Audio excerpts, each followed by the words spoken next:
tonight. I don't wanna fight you. Here we have some hands-on photos and videos of a dummy unit and a case of the Galaxy S25 Ultra. We've already caught a glimpse of the Galaxy S25 Ultra through leaked renders showcasing its new design. Now we have some hands-on photos and videos of a dummy unit and a case, which provide us with a clearer picture of how the phone will feel in our hands. Leaker Sleek7 has released images and a video of a Galaxy S25 Ultra dummy unit through online solitaire. The phone maintains its sizable presence, measuring 162.82 x 77.65 x 8.25 millimeters. This makes it slightly taller, narrower, and thinner than its predecessor, which had dimensions of 162.3 x 79 x 8.6 millimeters. One notable feature of the device is its rounded corners, which are less sharp compared to the Galaxy S24 Ultra. While the corner radius is still relatively tight, it's a relief to see that the S25 Ultra should be more comfortable to hold and grip than its predecessor, especially since earlier Ultra models were even less ergonomic.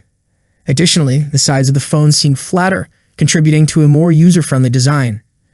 Additionally, Leaker Ice Universe has shared a hands-on video of a clear case for the Galaxy S25 Ultra, which supports the details we've gathered about the device so far. The case also suggests that the S Pen will be positioned near the edge of the phone, aligning with what we've seen in the leaked renders. One of my main gripes with the Galaxy S24 Ultra is the sharp corners, which really dig into my palm. This makes it challenging to use, especially given its large size, which doesn't help with getting a solid grip. While Samsung has rounded off the mid-frame to improve grip, I still find myself wishing for a top-tier Galaxy S model with more rounded edges. Luckily, leaks about the Galaxy S25 Ultra suggest that Samsung is considering this, as the new design features more rounded corners compared to its predecessors. It's important to remember that these are still just leaks. We'll have to wait for Samsung's official announcement, which is expected in early 2025. In the meantime, it's wise to approach all these leaks with a bit of caution and skepticism. What are your thoughts on the leaked renders of the Galaxy S25 Ultra so far? We'd love to hear your opinions in the comments below.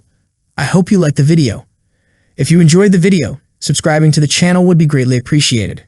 That's it for today. What's your thoughts on this? Let me know in the comment section.